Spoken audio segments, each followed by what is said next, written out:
Assalamualaikum warahmatullahi wabarakatuh. Salam sejahtera bagi kita semua. Perkenalkan, nama saya Adinia Puspita Putri. Saya adalah dosen program studi S1 Geografi, Fakultas Ilmu Sosial dan Hukum, Universitas Negeri Manado. Izinkan saya menjelaskan mata kuliah yang saya ampuh, yaitu Geografi Sosial Budaya dengan metode ekspositoris. Video ini bertujuan untuk memenuhi salah satu persyaratan sertifikasi dosen tahun 2026, yaitu pernyataan diri dosen untuk unjuk kerja Tridharma Perguruan Tinggi atau PDD-UKT-PT pada aspek pengajaran. Adapun deskripsi umum dari mata kuliah Geografi Sosial Budaya merupakan mata kuliah wajib bidang keahlian bagi mahasiswa Prodi Geografi semester 3 bobot 2 SKS dengan 16 kali pertemuan selama 1 semester. Mata kuliah Geografi Sosial Budaya merupakan salah satu mata kuliah yang mengkaji hubungan timbal balik antar manusia, kebudayaan, dan lingkungan dalam perspektif geografi. Mata kuliah ini memberikan pemahaman mengenai bagaimana aktivitas manusia, nilai-nilai budaya, sistem sosial, dan kondisi lingkungan membentuk karakter ruang dan menghasilkan variasi bentang budaya atau yang disebut cultural landscape. Melalui pendekatan keruangan, ekologis, dan kewilayahan, mahasiswa diarahkan untuk mampu menganalisis dinamika kehidupan masyarakat dalam konteks perubahan sosial, budaya, dan lingkungan secara berkelanjutan. Adapun capaian pembelajaran lulusan program studi pada mata kuliah Geografi Sosial Budaya terdiri dari memahami hakikat geografi, pendekatan dalam ilmu geografi, menganalisis teori dan konsep kebudayaan, hubungan manusia dan lingkungan, menganalisis paradigma dalam geografi budaya, cultural landscape, dan merasionalkan konsep kearifan lokal, menganalisis fenomena kerusakan lingkungan dan merancang rencana kerja konservasi lingkungan sekitar sesuai dengan kearifan lokal setempat.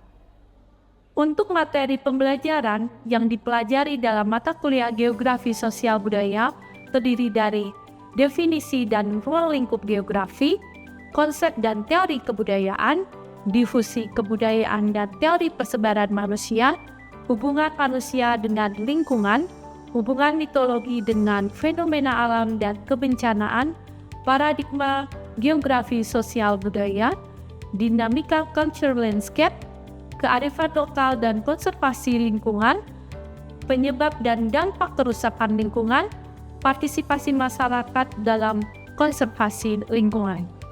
Referensi yang digunakan dalam mata kuliah Geografi Sosial Budaya terdiri dari pengantar ilmu antropologi, budaya pembangunan, bentang alam dan bentang budaya, migrasi Austronesia dan implikasinya terhadap perkembangan budaya di Kepulauan Indonesia, metode penelitian wilayah kontemporer, dan geografi sosial. Selanjutnya, media pembelajaran yang digunakan dalam mata kuliah ini terdiri dari hardware berupa komputer atau laptop, proyektor, buku, dan jurnal referensi. Sistem pembelajaran dilakukan secara langsung atau tatap muka dengan metode pembelajaran aktif, yaitu pembelajaran ekspositori berupa kolaborasi, diskusi, dan penugasan berupa case study. Mata kuliah ini dilaksanakan selama 16 pekan, di mana pekan ke-8 merupakan pelaksanaan UTS dan pekan ke-9 adalah pelaksanaan ujian akhir semester. Evaluasi pembelajaran yang dilakukan dalam mata kuliah Geografi Sosial Budaya didapatkan melalui presentase kehadiran, keaktifan mahasiswa di kelas, penugasan baik secara mandiri maupun struktur, hasil UTS, dan UAS. Pembobotan nilai mata kuliah Geografi Sosial Budaya dalam aspek kehadiran 10%, tugas mandiri 15%, tugas struktur 15%, UTS 25%, UAS 30%, keaktifan 5%, dengan total kumulatif pembobotan sebesar 100%. Demikian informasi yang dapat saya sampaikan mengenai mata kuliah Geografi Sosial Budaya. untuk mahasiswa program studi Geografi Universitas Negeri Manado. Berikut merupakan proses pembelajaran yang saya laksanakan secara langsung atau tatap muka di ruang kelas. Selamat menyaksikan. Oke, selamat siang. Assalamualaikum warahmatullahi wabarakatuh. Waalaikumsalam warahmatullahi wabarakatuh. Salam sejahtera untuk kita semua. Baiklah, hari ini kita akan mulai kuliah apa ini? Geografi Sosial Budaya. Saya tidak salah kelas ini ya, Geografi Sosial Budaya. Baik, kita sudah ada di pertemuan yang kedua. Jadi kita Encik mencoba untuk bagaimana kita merefleksi atau kita masih ada mengingat tentang materi yang minggu lalu Encik sampaikan. Oke, tapi sebelum kita mulai, baiknya kita memulainya dengan doa.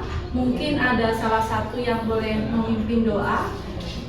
Selsi, silakan.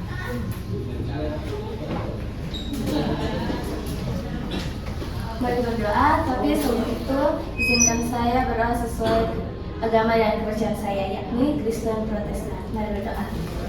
Ya Tuhan, terima kasih untuk pada saat ini kami sudah berada di kelas ini dalam tidak satu apapun. Ya Tuhan, kami sekarang akan memulaikan kegiatan pembelajaran kami dan Engkau tuntun agar sesuai dengan kehendak-Mu. Hanya ini doa dan permohonan kami sudah berdoa.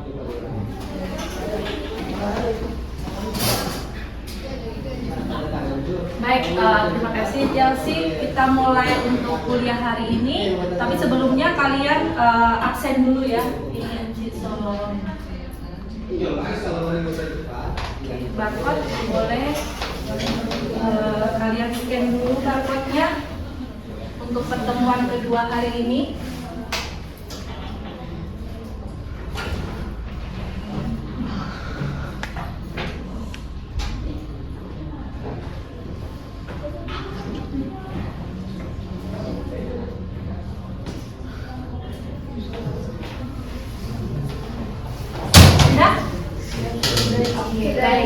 Kita bertemu di kuliah Geografi Sosial Budaya. Nah, ini yang pertemuan yang kedua. Untuk pertemuan minggu lalu, Encik sudah mencoba menjelaskan kalian tentang apa itu geografi, kemudian apa itu tentang objek material dan objek formal geografi.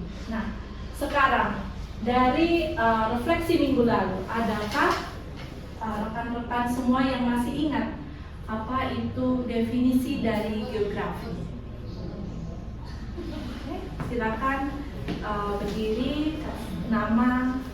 Izin menjawab Encik, perkenalkan nama saya Ulfa. Berdasarkan perkuliahan kita pada minggu lalu, kita telah membahas tentang geografi, bahwa geografi itu adalah ilmu yang mempelajari persamaan dan perbedaan fenomena geosfer dengan sudut pandang lingkungan dan kewilayahan dalam konteks keruangan. Oke, tepuk tangan dulu untuk Ulfa ya. Jadi itu tadi tentang apa itu sih geografi gitu. Nah, yang selanjutnya Encik yang mau tanya ini, apa objek material dan formal geografi ini? Ada yang bisa membantu menjawab? Oke, silakan. Perkenalkan saya Rauda Encik. Objek formal geografi itu nama lainnya adalah pendekatan geografi, diantaranya adalah pendekatan keuangan, lingkungan, dan konteks wilayah. Sementara objek material geografi itu terdiri dari 5 yang biasa disebut sebagai geosfer, yaitu yang troposfer, biosfer, litosfer, hidrosfer, dan antroposfer. Oke, thank you. Kita beri aplaus. Berarti kalian masih ingat apa yang Encik sampaikan minggu lalu. Baik, sekarang kita memulai tentang apa itu sebenarnya budaya ya, karena kita ada di kuliah Geografi Sosial Budaya. Yang ingin Encik sampaikan pada pertemuan kedua ini adalah bagaimana kita mengenal kebudayaan itu, kemudian bagaimana kita mengetahui bagaimana itu budaya itu bisa tersebar di seluruh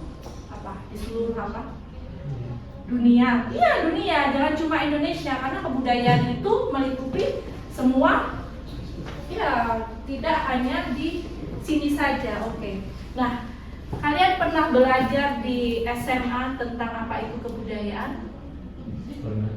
Pernah, ya. Jadi kebudayaan itu adalah rangkaian, ya, ada 3 pilar utama. Yang pertama itu adalah ide, ya, ide, gagasan, coba.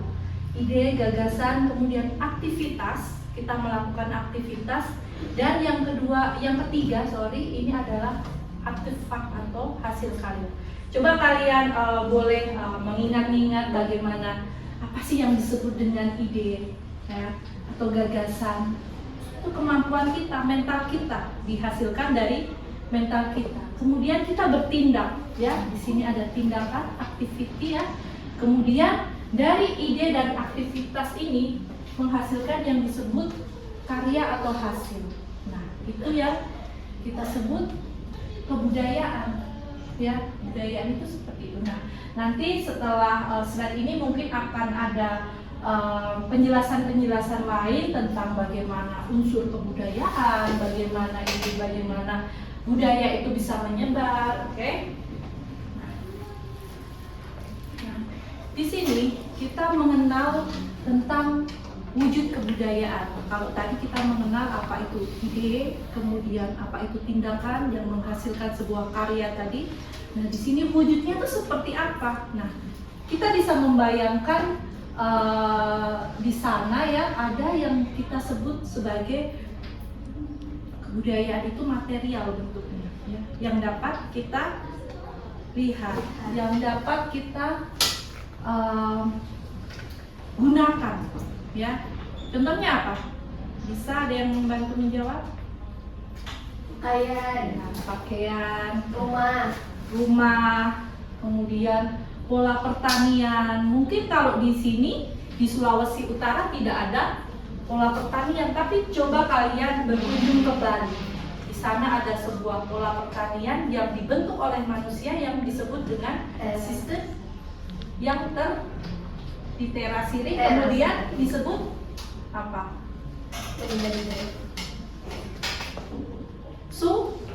Subak. Ya, jadi di Bali itu ada yang namanya sistem pertanian yang dia bikin di terasiring begitu. Betul tadi apa yang dibilang sama Karin, bahwa di sana kita mengenal sistem subak. Jadi bagaimana masyarakat itu menggunakan perbukitan mereka untuk pertanian. Kemudian ada teknologi, dan di sini ada juga kebudayaan itu disebut non material. Contohnya bahasa, ya, kemudian sistem religi kalian, kemudian organisasi politik misalnya, dan adat istiadat. Itu bentuknya non material. Kita mengenal juga yang disebut dengan 7 unsur kebudayaan, ya. Ini banyak ahli yang berpendapat tentang apa itu 7 unsur kebudayaan.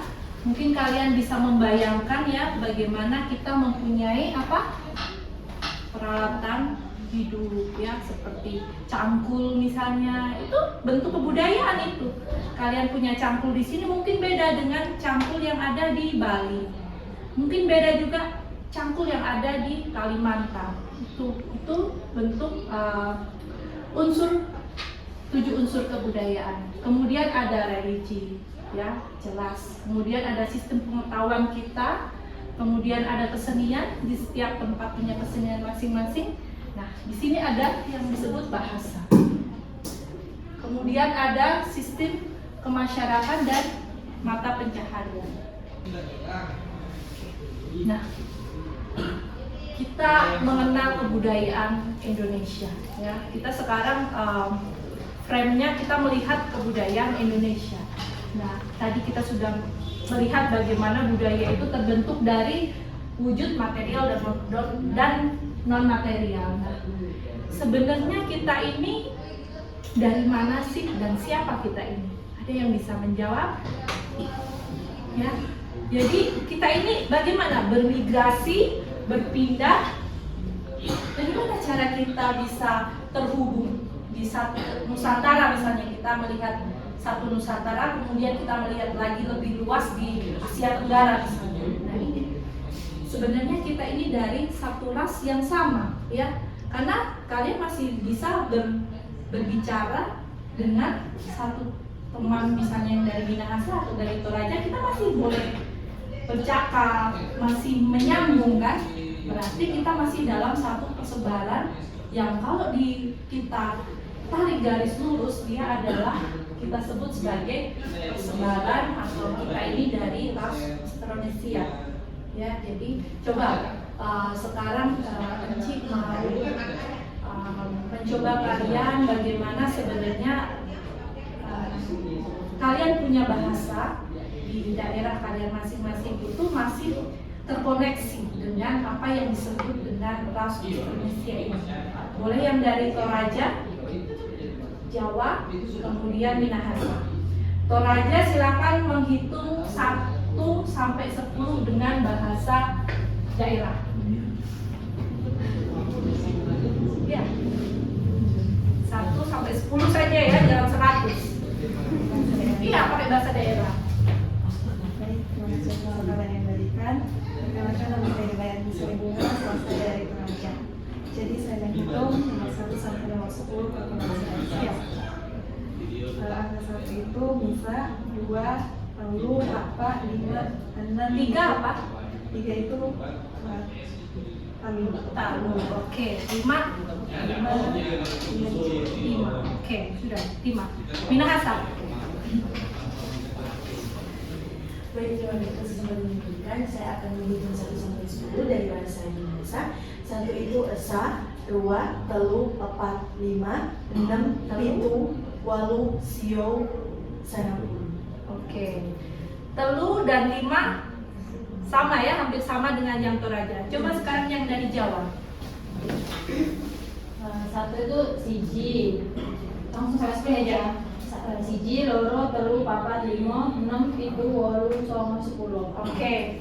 Jadi apa? Dari 3 suku yang berbeda ini kita punya satu korelasi di mana angka ganjil itu kita punya kesamaan, ya nggak? 3, 5, ya kan? Terutama 3, 5. Kalau kita naik lagi ke Filipina itu juga hampir sama. Coba nanti kalau kalian berkunjung ke Filipina, tanya kepada warga lokal di sana, suruh hitung ya. Oke. Jadi paham ya, kenapa kita ini masih ada dalam satu kesatuan ras yang sama ya.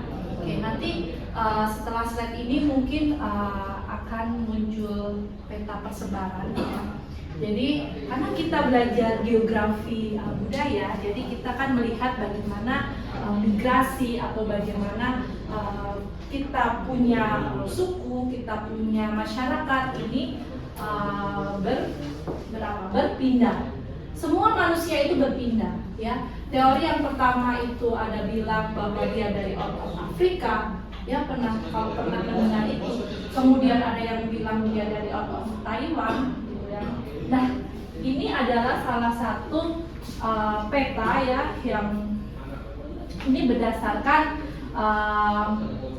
jejak linguistik ya, seperti di sini ya. Jadi biasanya ahli linguistik itu apa? Ahli bahasa ya, jangan salah ya, ahli linguistik itu ahli bahasa. Jadi titik awalnya itu di sini di Taiwan ya, kalau kita melihat dari peta ini, titik pertamanya itu di sini ada yang disebut bahasa Proto-Austronesia. Nah, kemudian dia menyebar dan di sini ada ahli linguistik ya bernama Hendricker misalnya, dan banyak sekali ahli-ahli baik linguistik, antropologi maupun arkeologi lainnya yang dia meneliti tentang bagaimana persebaran kita punya masyarakat di Indonesia ini sebenarnya. Dari mana kita? Nah, itu salah satunya misalnya di sini ada situs Minangas Pako ya misalnya, ini penelitian oleh Peter Bellwood ya, jadi dia mencoba meneliti di Sulawesi ya. Oke, next ya, jadi paham ya bagaimana jejak penelitian dari kita punya ras, kita punya masyarakat itu terbentuk.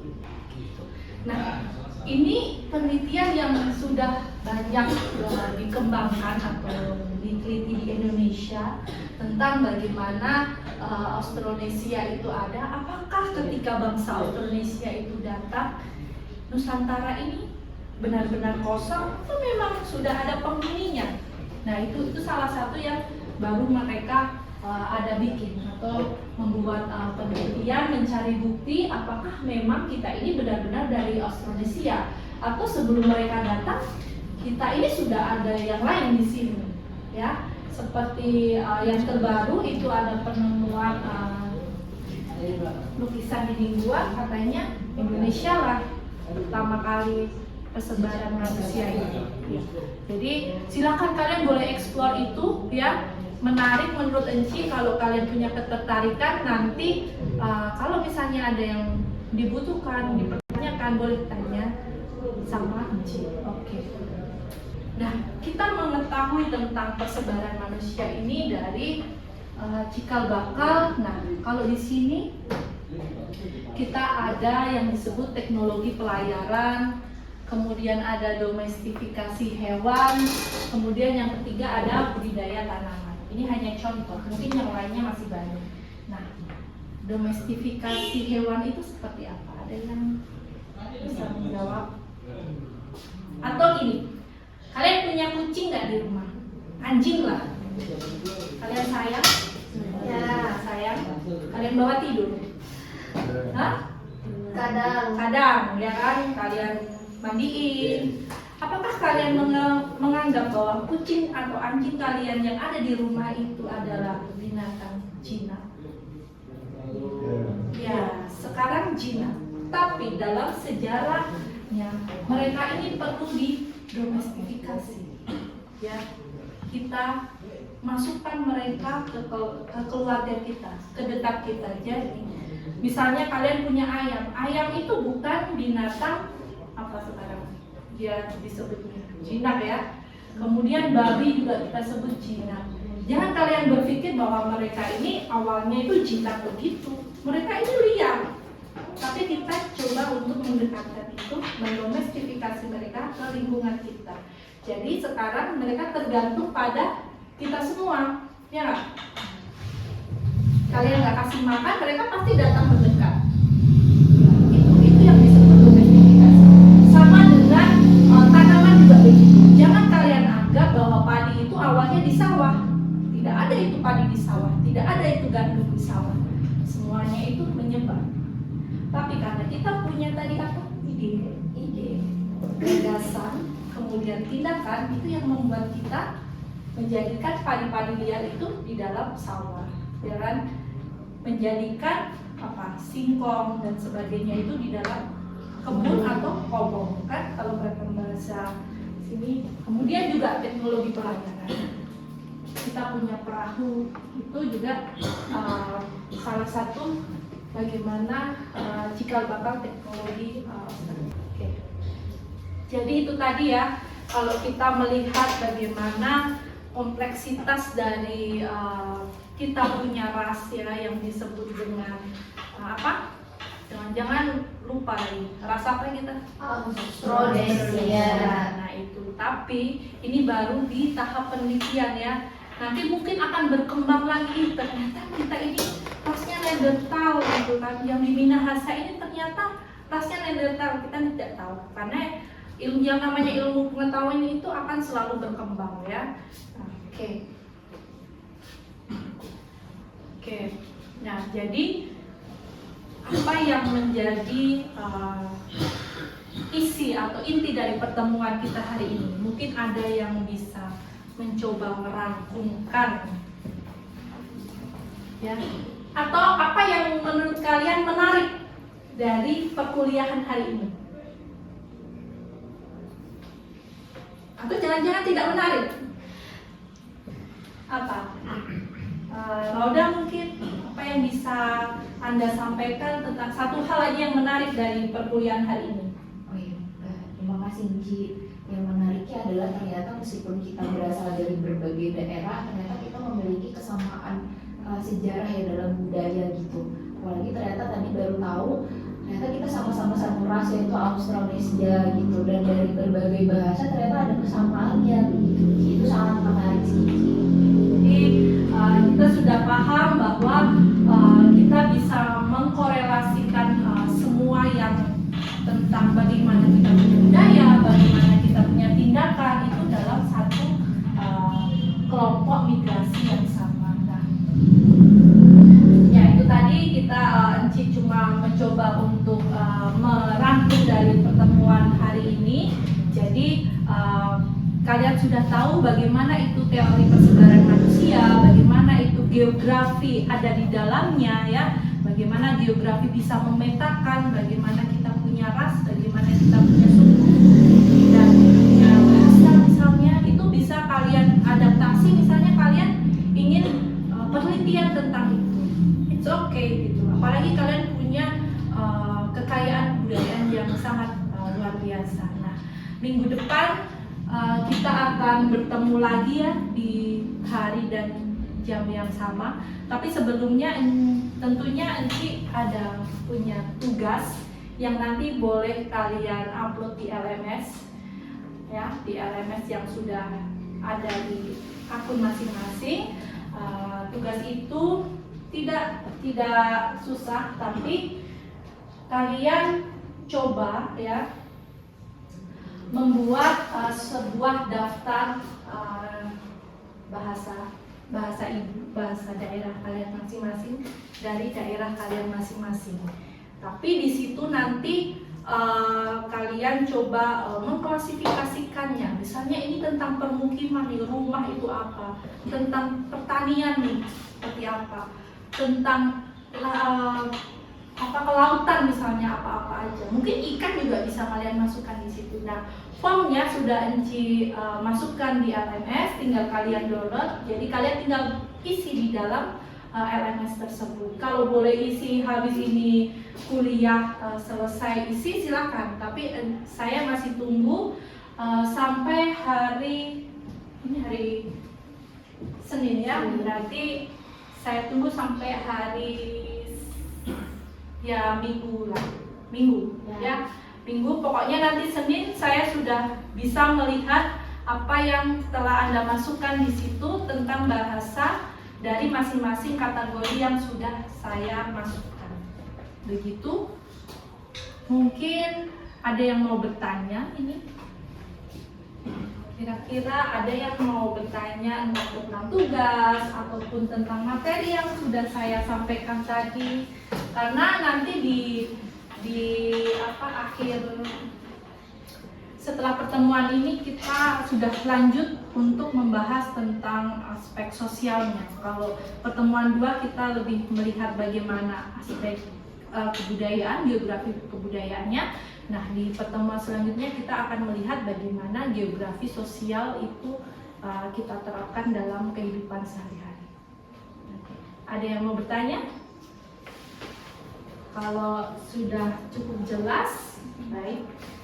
Jelas Enci. Oke. Sudah ya semuanya? Baik, kalau sudah kita akan menutup perjumpaan kita hari ini.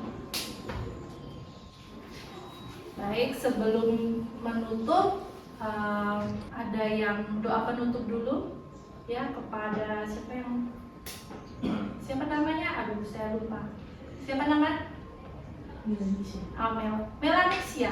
Oke, boleh Bapak pimpin doa penutup dulu supaya kita bisa melanjutkan acara kegiatan hari ini dengan baik. Silakan. Kita akan menutup kegiatan belajar mengajar kita dengan doa. Izinkan saya untuk memimpin doa sesuai dengan kepercayaan saya, yaitu Kristen Protestan. Mari kita satu dalam doa. Tuhan, terima kasih karena atas tuntunan dan berkat-Mu sehingga kegiatan belajar mengajar kami boleh terselesaikan dengan baik. Ini yang menjadi doa kami Tuhan, dalam nama Yesus. Amin. Oke, terima kasih. Oke, baik, terima kasih semuanya. Silakan kalau ingin meninggalkan ruangan dipersilakan. Nanti mungkin kelas ini akan digunakan selanjutnya. Oke, sekian, terima kasih. Selamat siang.